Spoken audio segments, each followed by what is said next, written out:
আল্লাহর নবী বললেন, আশুরার রোজা সম্পর্কে আমি আল্লাহর কাছে আশা রাখি, যে ব্যক্তি আশুরার রোজা রাখবে আল্লাহ রাব্বুল আলামিন তার পূর্বের 1 বছরের জীবনের গুনাহ খাতাগুলি মাফ করে দেবে।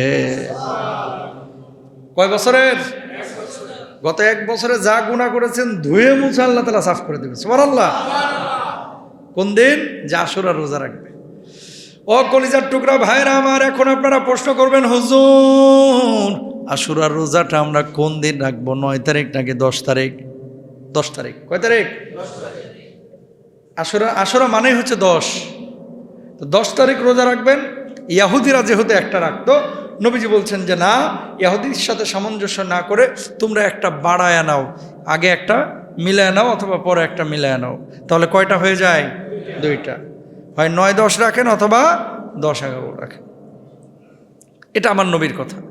তাহলে আশুরার যে আমল 1 নাম্বার হচ্ছে, আশুরার আমলের 1 নাম্বার কাজ হচ্ছে এই মানে আশুরাতে আমরা রোজা রাখবো। সবাই আজকে নিয়ত করে ফেলি, জোরে বলি ইনশাআল্লাহ।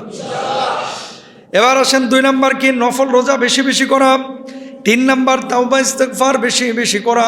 আস্তাগফিরুল্লাহ আস্তাগফিরুল্লাহ আস্তাগফিরুল্লাহাল্লাযী লা ইলাহা ইল্লা হুয়াল হাইয়ুল কাইয়্যুম। যেহেতু নবী আম্বিয়া আলাইহিমুস সালাতু ওয়াস সালামদের উম্মতকে আল্লাহ রাব্বুল আলামিন এই মাসে মাফ করেছেন। ইউনুস নবীকে মাছের পেট থেকে আল্লাহ রাব্বুল আলামিন নাজাত দিয়েছেন। মূসা নবীকে আমার আল্লাহ রাব্বুল আলামিন ওই ফিরআউনের দলের সামনে থেকে মুক্ত করেছেন, নাজাত দিয়েছেন। আপনি যখন আল্লাহর কাছে বলবেন, আল্লাহ জীবনে অনেক গুনাহ করেছি মাহবুদ, তুমি ছাড়া কেউ নাই যে গুনাহগুলো আমার মাফ করবে। ও আল্লাহ, যদি এখন মাফ না করো, আমার যদি মওত হয়ে যায় তাহলে আমার জাহান্নামে যাইতে হবে। ও মাহবুদ, তুমি আমার মাফ করে দাও, ক্ষমা করে দাও। আল্লাহ, তুমি ছাড়া কোনো মাহবুদ নাই, তুমি ছাড়া মালিক নাই, তুমি ছাড়া কোনো খালেক নাই। এইভাবে যখন তওবা ইস্তেগফার করবেন, সাইয়্যিদুল ইস্তেগফার করবেন আর বারবার আল্লাহর কাছে বলবেন, আমার আল্লাহ রাব্বুল আলামিন আপনার জীবনের গুনাহ খাতাগুলি মাফ করে দিবেন। জোরে বলেন সুবহানাল্লাহ। 3 নাম্বার কাজ কি মনে আছে তো? কি করতে হবে? তওবা ইস্তেগফার বেশি করতে হবে। সবাই বলেন ইনশাআল্লাহ। 4 নাম্বার কি? কোরআন তেলাওয়াত বৃদ্ধি করেন এই মুহররম মাসে। কি করা? কোরআন তেলাওয়াত বৃদ্ধি করা। সবাই মনোযোগ দিই, কোরআন তেলাওয়াতটা বৃদ্ধি করবেন এই মুহররম মাসে। শুধু তেলাওয়াত করে না, একটু বুঝে তেলাওয়াত করার চেষ্টা করবেন ইনশাআল্লাহ। বলেন। এরপরে 5 নাম্বার দান সাদাকা করবেন। 6 নাম্বার আত্মসমালোচনা এবং নতুন হিজরি বছরের জন্য কিছু কর্ম পরিকল্পনা করবেন। কর্ম পরিকল্পনা মানে কি? যে 1 বছর যা হওয়ার হয়েছে, সামনের 1 বছর আমার 1 ওয়াক্ত নামাজ আমি ছাড়বো না ইনশাআল্লাহ। বলেন। সামনের 1 বছর আমি কোনো নফল রোজা ছাড়বো না ইনশাআল্লাহ। 1 বছর সুদ ঘুষ জেনা ব্যভিচার যা করেছি, এই আগামী 1 বছর আল্লাহ আপনাকে হাজির নাজির জেনে বলছি, সাক্ষী রেখে বলছি, আমার দ্বারা আর কোনো পাপ আমি সংগঠন করব না। দেখেন আজকে যে মানুষটা মারা যাচ্ছে, সেও কিন্তু আপনার আমার মতোই মনে করছে এখনো অনেক দিন বাঁচব। বোঝেন নাই? আজ বিকালে যে মানুষটা মারা যাবে না, সেও আপনার মতো আমার মতোই ভাবতো যে এখনো অনেক দিন টাইম আছে আমার।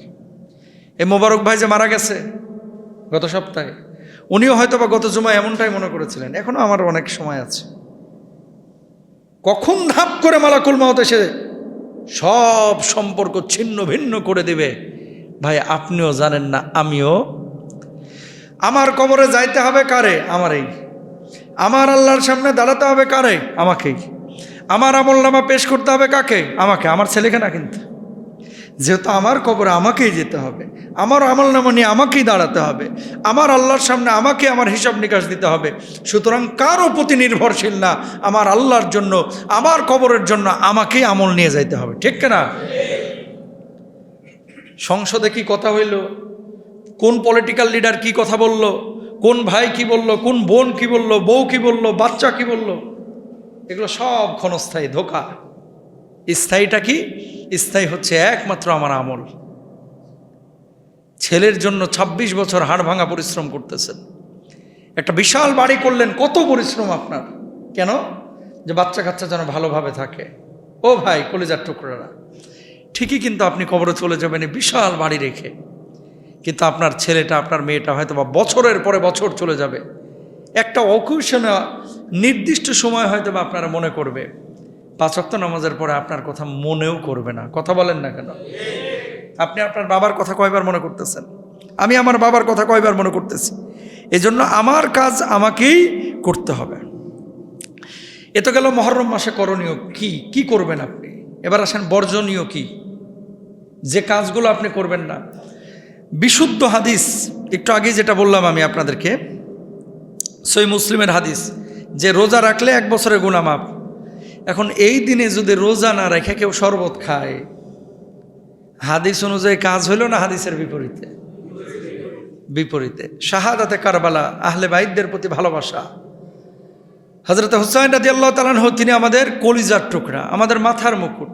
আমার নবীকে যেমন ভালোবাসি, হুসাইন হাসানকে রাদিয়াল্লাহু তাআলা আনহুমাকে আমরা তেমনই ভালোবাসি। কিন্তু এর অর্থ এই না ভালোবাসার বহিঃপ্রকাশ আমরা পিঠ দিয়ে রক্ত ছুটিয়ে দেখাবো। এর অর্থ এই না যে হাই হাসান হাই হোসান করে আমরা প্রলাপ করব, আমরা কান্নাকাটি করব। যেই দিন রোজা রাখার কথা বলা হলো সেটা কারবালার বহু আগের ঘটনা। আল্লাহর নবী নিজে বলে গিয়েছেন যে রোজা রাখো। এখন এই দিন আপনি যদি রোজা না রেখে শরবত খান, রোজা না রেখে শরীর থেকে রক্ত ছোটান, রক্ত বের করেন, হাই হাসান হাই হোসেন করে আপনি মাতম করেন, আপনি যদি রাত্রিবেলায় আপনার পটকাবাজি করেন, আপনি যদি এই যে তাজিয়া মিছিল করেন, যে সমস্ত কাজগুলো আমাদের অনেক ভাইরা বুঝে হোক না বুঝে হোক করছে, এই কাজগুলো আসলে শরীয়তের আয়নায় বা হাদিসের আয়নায় দেখা যায় না। এখন ওই ভাই কি বলবে? তাকে যদি বলবেন যে আমি করলে আপনার সমস্যাটা কি? তার জবাব কি জানেন? যে আমি করলে আপনার সমস্যাটা কি? তা আমি বলি যে আমার নবী তো বলে নাই, আপনি করবেন কেন? আচ্ছা, আমি করে আমি জাহান্নামে যাবো, আপনার সমস্যা কি? আর কোনো জবাব আছে? পৃথিবীতে কোনো মুফাসসির কাবা শরীফের ইমামকে আনলেও হেরে বোঝাইতে পারতেন না। কথা বলে না কেন? কাবার ইমামকে নিয়ে এসেও যদি আরে বোঝান, ও বলবে যে আমি ঠিক আছে, এটা নাজায়েজ। কারেন্ট নাই, কারেন্ট নাই, কারেন্ট নাই, কারেন্ট নাই। আচ্ছা, তো বসেন। যে কথা বলছিলাম, এখন কোনো মানুষ যদি এই কথা বলে যে আমি এটা করে জাহান্নামে যাব, আপনার সমস্যা কি, এরে বোঝানোর আর কোনো ইমাম, খতিব, স্কলার কারো কি নাই, সাধ্য নাই। আর এ হচ্ছে পৃথিবীর সবচেয়ে বড় গুমরা মানুষ। কথা বলেন ঠিক না? শুনেন, আপনি ভুলে জেনা করে ফেলেছেন, মদ খেয়ে ফেলছেন, হারাম করে ফেলেছেন, কিন্তু মনে মনে আপনার ভাব হচ্ছে ইস, পাপটা করা আমার উচিত হইল না, ইস ভুলটা আমি করে ফেললাম। পাপ করার পরে যার হৃদয়ে এরকম আঘাত আসে, ও কপালওয়ালা, কারণ ওর জন্য তওবার দরজা খোলা আছে। কথা বলেন সুবহানাল্লাহ। ওর জন্য কিসের দরজা খোলা আছে? তওবার দরজা। কারণ টুডে টুমরো, আজ হোক কাল হোক, সে কিন্তু ব্যাক করবে। কিছু মানুষ আছে যারা পাপকে পাপই মনে করে না। ধরেন জেনা করছেন, আবার প্ল্যান করতেছে, যাক আজকে করছে, আগামী বৃহস্পতিবার আবার করবো। নাউজুবিল্লাহ বলেন না? মদ খাইতেছে, আবার 2 দিন পরে খাবো না। নাউজুবিল্লাহ বলেন। ভাই, এই 2 দিনের মধ্যে তোমার মৌত হয়ে গেলে তুমি কাফের বেঈমানের মতো মরলা। ঠিক না? এই জন্য এমন কোনো কাজ করা যাবে না। এই দিনে আমরা তাজিয়া মিছিল করব না, এ আশুরার দিনে আমরা শরবত খাবো না, আমরা রোজা রাখবো। এ আশুরার দিনে আহলে বাইতদের জন্য আমরা দোয়া করব। এ আশুরার দিনে আমরা মিছিল মিটিং করব না। এ আশুরার দিনে আমরা মানুষকে কষ্ট দিব না, কোনো অপচয় করব না, নিজেদেরকেও কষ্ট দিব না। এই যে রক্ত বের করা, আল্লাহ বলছে ওয়ালা তুলকু বিআইদিকুম ইলা তাহলুকা। আল্লাহ নিজে বলছেন কোরআনে যে তোমরা নিজেদেরকে ধ্বংসের দিকে ঠেলে দিও না। পিঠে যদি আপনি এভাবে শেকল দিয়ে হাই হাসান হাই হোসেন করে এভাবে চাপড়ান, পিঠ দিয়ে রক্ত বাইর হয় না? একটা দুর্ঘটনাও তো ঘটতে পারে, ঘটে অনেক সময়। এই যে আগুনের উপর দিয়ে ঝাঁপ মারতেছেন, কোথায় পেয়েছেন এগুলা? প্রিয় ভাইরা আমার, আর একটা কথা শুনেন মনোযোগ দিয়ে। হযরতে হুসাইন রাদিয়াল্লাহু তাআলা আনহু, আল্লাহ রাব্বুল আলামিন জান্নাতের যুবকদের সর্দার তাকে তিনি বানিয়েছেন, বানাবেন কিয়ামতের ময়দানে। তিনি যেমন শহীদ হয়েছেন, আবু বকর, উসমান, আলী রাদিয়াল্লাহু তাআলা আনহুমদের মতো সাহাবীরা তারাও কিন্তু শহীদ হয়েছেন হুসাইনের শাহাদাতের জন্য। যদি আপনি পীর চাপড়ান, তাহলে আবু বকর, আলী, ওসমান, ওমরের জন্য আল্লাহ রাব্বুল আলামিনের সামনে আরো বেশি আপনার পীর চাপড়ানো দরকার ছিল। কথা বলেন ঠিক কিনা? 4 জন প্রধান সাহাবী, 4 জনই তো শহীদ হয়েছেন। 4 জন শহীদ হয়েছেন না?